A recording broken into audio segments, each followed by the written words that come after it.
तो अभी की सबसे बड़ी खबर, येदियुरप्पा कल सुबह शपथ लेंगे और शपथ ग्रहण के लिए उनको औपचारिक न्योता राज्यपाल वजुभाई वाला ने दे दिया है। सीधे चलते हमारे सहयोगी शमशेर सिंह के पास, वो न्यूज रूम से हमारे साथ जुड़े हुए हैं। शमशेर, क्या खबर मिल रही है बेंगलोर से? देखिए दीपक जी, न्योता दे दिया गया है, फोन पर जानकारी दे दी गई है और अब थोड़ी ही देर बाद जो खबर आ रही है कि बीजेपी वहां पर अपने हेडक्वार्टर में पीसी करेगी और प्रेस कॉन्फ्रेंस में इस बात का खुलासा करेगी और 9:30 बजे कल सुबह शपथ ली जाएगी और ये शपथ वही राजभवन में शपथ लेगी। तो ये अब जो पिछले कई घंटों से जो कयास लगाए जा रहे थे, जो सरकार को लेकर जो स्थिति बनी हुई थी, तो ये ऐसा इसलिए हुआ है क्योंकि इनको डर था कि सुप्रीम कोर्ट रात में ही ना मूव कर जाए। कांग्रेस की 8:30 बजे एक पीसी होनी थी, पीसी शुरू हो चुकी है। सुनते हैं पीछे हम क्या कह रहे हैं। You must have guessed why this press conference is being called. The Congress Party and the JDS, the members of the Congress Party and the JDS clearly established that the alliance has a majority in the legislature in Karnataka. Yet, the governor has not taken a decision to invite Shri Kumaraswamy to form the government. As we walked into this press conference, we heard that the governor may have invited Mr. Yediyurappa to form the government, but since no one is able to confirm it, I do not wish to proceed on that basis. We are proceeding on the basis the governor has not yet taken a decision to invite anyone. The question is why? What is standing in the way of the governor extending an invitation to the leader of the alliance, who has clearly demonstrated that he commands the support of the majority?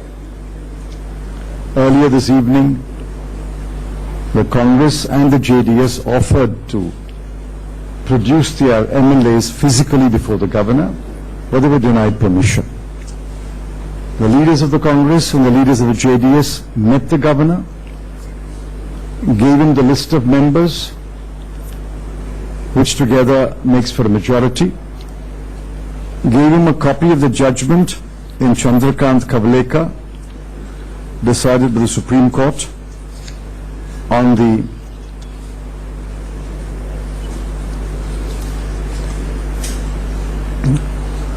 14th of March 2017 in the Goa case, and said this is the law. This is the law declared by the Supreme Court.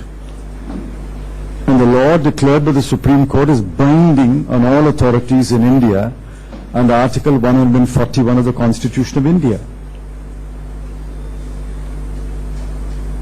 All that I wish to say now is the governor holds an exalted constitutional office. He should not walk on a perilous path which is illegal.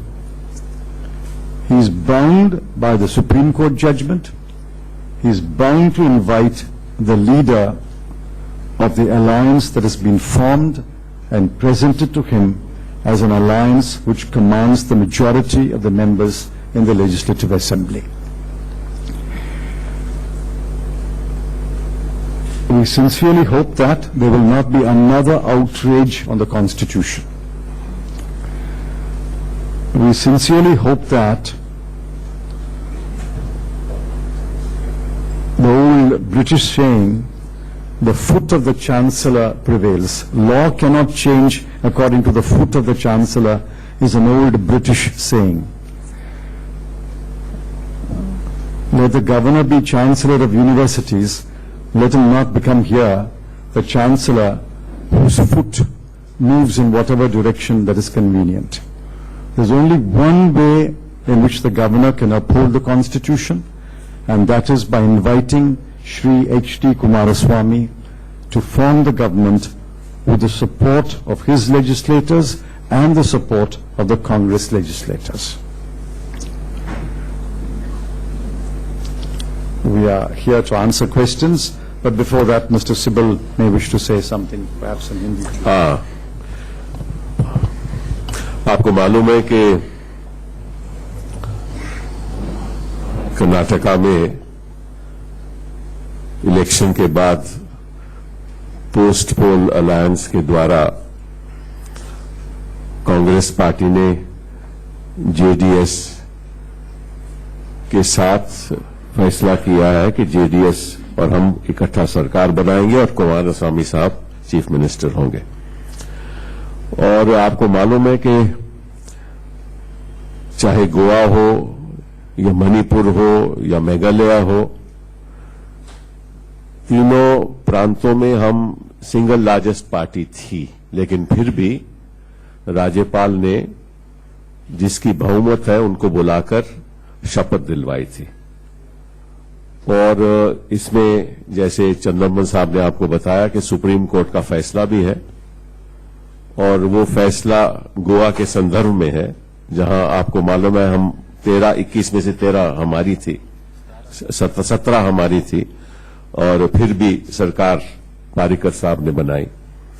तो वही और supreme court ने ये कहा कि क्योंकि number सिद्ध है इसलिए सरकार उनको बनाने का हक है। वो फैसला सुप्रीम कोर्ट ने सुनाया है, वही लागू होना चाहिए, कर्नाटका में लागू होना चाहिए। लेकिन दुख की बात यह है कि वहां के राज्यपाल ने ये बात, हालांकि हमने ये भी चिट्ठी भी दी उनको और ये भी कहा कल कि हम सारे अपने मेंबर्स पेश भी करते हैं उनके सामने, उन्होंने हमारी राय नहीं मानी। और सुनने को आ रहा है कि उन्होंने अभी ये कहा है कि बीजेपी को मौका मिलना चाहिए सरकार बनाने का। हालांकि ये ऑफिशियल नहीं है, इसलिए हम उस पर नहीं जा सकते, लेकिन राज्यपाल का कर्तव्य है कि संविधान का उल्लंघन नहीं हो। राज्यपाल का कर्तव्य है कि जो फैसला सुप्रीम कोर्ट ने सुनाया है वो लागू होना चाहिए। और मैं इतना ही कहूंगा, ये दुख की बात है कि जब राज्यपाल के सामने हमारी मेजॉरिटी खड़ी है, फिर कुमारस्वामी को अनुमति नहीं देनी सरकार बनाने की। मुझे ऐसा लगता है कि राज्यपाल जी या कुछ ऐसी ताकतें काम कर रही हैं जिसके द्वारा लग रहा है कि बीजेपी को एक चांस मिल रहा है पोचिंग का। मन की बात अब धन की बात होने वाली है, और अगर ऐसा होगा तो निश्चित रूप से संविधान का उल्लंघन होगा। और राज्यपाल एक ऐसे पद पे बैठे हुए हैं, उनको ध्यान में रखना चाहिए कि सिद्धांतों के, संवैधानिक सिद्धांतों के द्वारा ही उनको आगे बढ़ना चाहिए। और ये अगर उन्होंने ऐसा फैसला किया है और ये मौका भाजपा को दिया है, तो इसके पीछे केवल एक ही सोच हो सकती है कि किस तरह से तोड़ फोड़ की जाए, किस तरह के धन का इस्तेमाल की जाए, किस तरह से पोचिंग की जाए, और वक्त मिले उन लोगों को जो संविधान का उल्लंघन करके सरकार बनाने की कोशिश कर रहे हैं। बहुत बहुत धन्यवाद।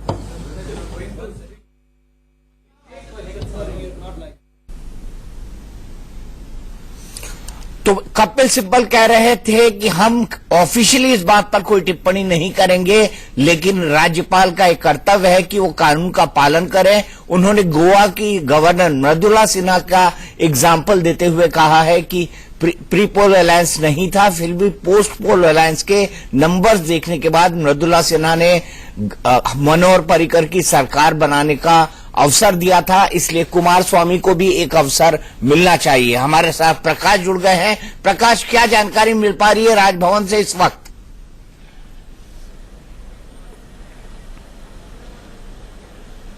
देखिए, राजभवन से भी जो हमारे सूत्र हैं वो यही बताते हैं, और जो मैंने एक ट्वीट जो सुरेश कुमार ने, सीनियर विधायक है, उन्होंने साफ तौर पे कुछ देर पहले जब किया कि उनको येडियुरप्पा जी को जो है राजभवन से बुलावा आ गया है और पत्र भी पहुंच चुका है और उम्मीद अब ये की जा रही कि शायद कुछ देर बाद यहां पर भी जो है बीजेपी कार्यालय में शायद येदियुरप्पा आए या कोई प्रवक्ता आके इस बात की जानकारी देगा। हालांकि अभी आधिकारिक हो गया है कि सुबह 9:30 बजे जो है येदियुरप्पा केवल अकेले जो है शपथ ग्रहण करेंगे। उसके बाद हो सकता है उनको 7 दिन का समय, जैसा कि अभी तक पूरी आधिकारिक जानकारी इस बार की नहीं आ पा रही कि 7 दिन का समय दिया गया है या उससे ज्यादा का, पर यह है कि वो सुबह शपथ ले रहे हैं 9:30 बजे और अकेले शपथ लेंगे और कोई मंत्री परिषद अभी उसका गठन नहीं होगा। उसके लिए जाहिर सी बात है कल ही दोपहर के बाद वो दिल्ली भी जा सकते हैं। लेकिन अब यहां पर कांग्रेस का भी यहां पर पूरी तौर पर रिएक्शन नहीं आ रहा है बेंगलुरु में, लेकिन ये तय है कि जिस तरह से उन्होंने अपने विधायकों को रिसोर्ट में भेजा है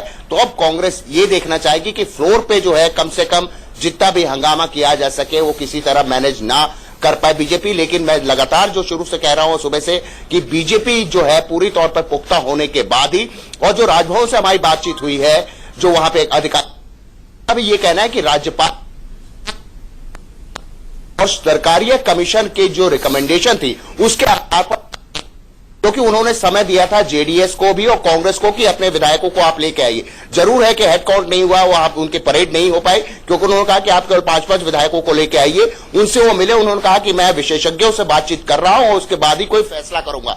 तो जो मूल उन्होंने बनाया, उन्होंने सरकारी कमीशन की जो रिकमेंडेशन थी उसके आधार पर उन्होंने फैसला किया कि जो पोल अलायंस हुआ है एकदम से इतनी जल्दी फैसला हुआ, उसके आधार पर नहीं, जो सबसे बड़ा दल है उसको ही बुलाया जाएगा। पहले उसको हम समय देंगे, वो फ्लोर पे उसको जो है अपना टेस्ट देना होगा। वो अगर अपनी मेजॉरिटी प्रूव कर लेता है तो आगे कंटिन्यू कर सकता है। लेकिन हमारे पुख्ता सूत्र जो है वो बताते हैं कांग्रेस के कि जिस तरह से बीजेपी के, कि जिस तरह से कांग्रेस और जेडीएस के कई नेता जो अपने नेताओं के सामने तो नहीं बोल रहे पर वो लगातार संपर्क में है और लगभग 10 से 12 विधायक जो है या तो एब्सेंट हो सकते हैं। तो अब जो है येदियुरप्पा को अपनी मेजॉरिटी प्रूव करने में दीपक कोई यहां पर दिक्कत नहीं होगी, क्योंकि बीजेपी हर चीज बड़े थोक बजाकर और अपने तीनों केंद्रीय मंत्री लगातार जिस तरह से 2 दिन से बैठकों का दौर जारी है उससे आप अंदाजा लगा सकते हैं। और आपसे बेहतर बीजेपी को और जिस तरह से माहौल चल रहा है आपसे बेहतर कौन जानता है, क्योंकि गुलाम नबी आजाद लगातार अब ये कह रहे हैं कि अगर लोग चोरी पर ही उतर आए तो उनको कौन रोक सकता है। तो यानी कांग्रेस जो है अपनी हार मान चुकी है, लेकिन वो सुप्रीम कोर्ट जरूर जाएगी,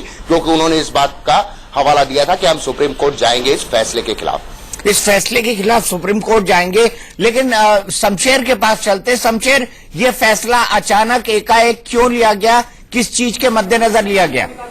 देखिए दीपक, अभी एक और जो जानकारी आई है, जो हमारे अनुभव के आधार पे आप कह सकते हैं कि जो पुलिस को इंटरनल, वहां के पुलिस कमिश्नर को इंटरनल लेटर होम मिनिस्ट्री की तरफ से गया है और उसमें साफ तौर पर कहा गया है कि उस लेटर की कॉपी हमारे पास है कि बीजेपी दफ्तर, बीजेपी नेता और येदियुरप्पा की सिक्योरिटी और बढ़ाई जाए। ऐसा आमतौर पर आपको भी पता होगा कि जब जैसे ही सीएम डेजिग्नेट होता है या जिसको निमंत्रण मिलता है उसके साथ ही उस पार्टी की सुरक्षा बढ़ा दी जाती है, नेताओं की सुरक्षा बढ़ा दी जाती है। तो ये इंटरनल लेटर अभी थोड़ी देर पहले ही गृह मंत्रालय ने पुलिस को दिया है, जो इस खबर को और पुख्ता करती है। 9:30 बजे शपथ लेंगे, सही कह रहे थे प्रकाश की, अकेले शपथ लेंगे। लेकिन जो चीजें दिन भर आज चली, मुकुल रोहतगी से जब गवर्नर ने वहां इस पर सलाह मशविरा किया, बातचीत की, तो कई सारी चीजें सामने आई, जिसमें एक सबसे अहम बात यह कही गई, जिस गोवा की बात लगातार कांग्रेस कह रही थी, अभी भी प्रेस कॉन्फ्रेंस में सिब्बल और चिदम्बरम ने कहा, तो लेकिन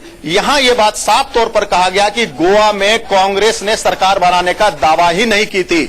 सिंगल लार्जेस्ट पार्टी थी लेकिन दावा पेश नहीं किया। तो जब आधार यह बनाया जा रहा है कि जब पार्टी ने दावा पेश ही नहीं किया तो किस बिना पर उसे सरकार बनाने का न्योता दिया जाता, ये एक जो आज डिस्कशन में ये बातें सामने आई हैं। और अब साफ हो गया है, अभी एक और खबर आ रही है कि प्रकाश जावड़ेकर और जेपी नड्डा वो येदियुरप्पा के घर पहुंचे हैं। जाहिर सी बात है अब शपथ ग्रहण कल 9:30 बजे होगा, किस तरह से होगा, तमाम चीजों पर चर्चा करेंगे। दीपक, येदियुरप्पा के घर पहुंचे हैं प्रकाश।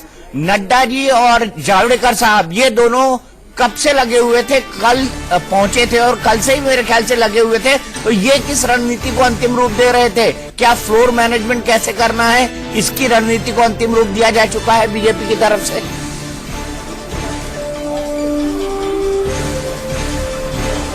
बिल्कुल दीपक, क्योंकि मैं सुबह तक उन दोनों के नाम नहीं ले रहा था, लेकिन आपकी वजह से आपको पता है कि आपके उन लोगों से जिस तरह संबंध है, तो यहाँ पे दिल्ली से आए पत्रकारों से वो काफी खुलकर बातचीत कर रहे थे। लेकिन उस वक्त भी सुबह भी लगातार जब भी मैं नड्डा साहब से मिला या प्रकाश जावड़ेकर से, तो उन्होंने साफ तौर पे कहा कि हमारा नाम मत लीजिएगा, लेकिन सब कुछ तय हो चुका है।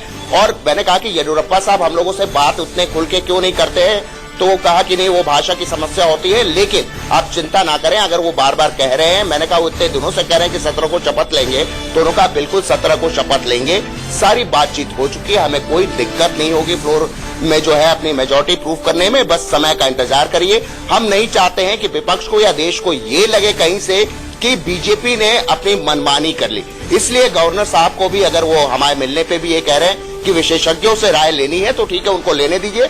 उन्होंने कांग्रेस और जेडीएस के नेताओं को भी मिलने के लिए बुलाया, तो कल से लगातार कुमारस्वामी भी मिल रहे हैं और कांग्रेस के नेता भी जाके मिल रहे हैं, आज भी वो मिलते रहे और बीजेपी के नेता भी कल मिलते रहे और आज भी मिलते रहे। तो कल भी गवर्नर साहब ने उनको साफ कहा था कि जब तक मेरे पास चुनाव आयोग का जो लेटर होता है कि इतने विधायक आपके जीते और पार्टी की जो मोहर लगी हुई लेटर होती है कि इतने विधायक आपके जीते, वो आप जब तक मुझे लेकर नहीं आएंगे। जब बैठक शुरू हुई तो केवल जो है 90 विधायक ही पहुंच पाए थे, उसके बावजूद पार्टी की मोहर लगी हुई कि फला जो है इस जगह जीता है जो बीजेपी का नुमाइंदा था। वो सारा पत्र लेके सारे केंद्रीय मंत्री येडियुरप्पा के साथ वहां गए हैं। जब ये सारी बातचीत हो गई उसके बाद शाम को फिर येडियुरप्पा मिलने गए जब कांग्रेस और जेडीएस के, तो सब कुछ बिल्कुल जो है इन सारे नेताओं का जिस तरह से उनकी बातचीत लग रही थी, चाहे जावड़ेकर साहब हो, चाहे नड्डा साहब हो, चाहे धर्मेंद्र प्रधान हो, येडियुरप्पा जाहिर सी बात है कि वो हिंदी दिल्ली से आए पत्रकारों से उतना खुल के बात नहीं करते थे। ये तीनों जितने इत्मीनान से लग रहे थे, लगातार मैं सुबह से ये बात कह रहा था कि बीजेपी आराम से जो है देर रात तक या शाम तक, पहले था कि 3 से 4 बजे के बाद तक फैसला आएगा, क्योंकि येडियुरप्पा के बारे में जो उनके खास क्लोज लोग हैं उनसे मुझे ये पता चला कि ज्योतिष के ऊपर जो है उनका बहुत ज्यादा विश्वास है। तो वो जो है राहुकाल 12 बजे से लेकर 3-4 बजे तक था, तो वो नहीं चाहते थे कि गवर्नर की तरफ से उनको न्योता इस बीच में मिले। और इसी बीच में जो है कांग्रेस और जेडीएस जो है परेड की जब बात करने लगी, तो जैसा मैंने पहले भी अपने चैनल पे हम लोगों ने बताया कि देर शाम तक ऐसा हो सकता है, और वैसे ही हुआ कि जो है ट्वीट आया, उसके बाद अब पुख्ता हो चुका है कि येडियुरप्पा, तो जो मैं कहना चाह रहा था कि पूरे इत्मीनान से केंद्रीय नेता जितने आए थे, कल से वो जिस तरह से घूम रहे थे, और आज सुबह जो जिस तरह का इत्तेफाक ऐसा हुआ कि मैंने ये भी अपने चैनल पे हम लोगों ने बताया कि कुमारस्वामी भी जो उसी होटल में थे और वहीं पे अनंत कुमार, प्रकाश जावड़ेकर और नड्डा साहब की मुलाकात हो गई। तो वो आप अंदाजा लगा सकते हैं कि जो आपका विरोधी हो, अगर वो सामने आपके पड़ जाए, तो उससे इतने कायदे से उन लोगों ने मुलाकात की, उनसे रिक्वेस्ट किया कि आइए आप हमारे साथ कॉफी पीजिए। तो जाहिर सी बात है कॉफी के टेबल पे भी उन लोग की बात हुई। तो सब कुछ बिल्कुल जो है ये नेता बिल्कुल फिक्स करके अपना सब कुछ मामला था, और वो उसका नतीजा सामने है कि बीजेपी के येडियुरप्पा जो है कल सुबह 9:30 बजे शपथ ले रहे हैं और सरकार अपनी बीजेपी यहां बनाने जा रही है। बस अब ये है कि राज्यपाल की तरफ से जो आधिकारिक पत्र आना है उसमें ये देखना बाकी है कि वक्त कितने दिन का दिया है कि फ्लोर पे वो जो है मेजोरिटी कितने दिन में अपनी प्रूफ करे। ठीक है, वक्त राज्यपाल के ऊपर निर्भर करता है। तो राज्यपाल ने फैसला ले लिया है, कांग्रेस ने प्रेस कॉन्फ्रेंस करी है, लेकिन कांग्रेस की आगे की रणनीति क्या होगी? क्या कांग्रेस सुप्रीम कोर्ट जाएगी? क्या कांग्रेस का अभी भी भरोसा है? क्योंकि चीफ जस्टिस ऑफ इंडिया के खिलाफ वो महाभियोग का प्रस्ताव लेकर आई थी, और मामला अगर सुना जाएगा तो सीधे चीफ जस्टिस ऑफ इंडिया के यहां ही सुना जाएगा इतनी रात के वक्त। तो क्या राज्यपाल की तरफ से जल्दी इसलिए की गई क्योंकि कांग्रेस प्रेस कॉन्फ्रेंस करने वाली थी, या कांग्रेस सुप्रीम कोर्ट जाने का मन बना चुकी थी? इस सवाल को भी टटोलेंगे ब्रेक के बाद।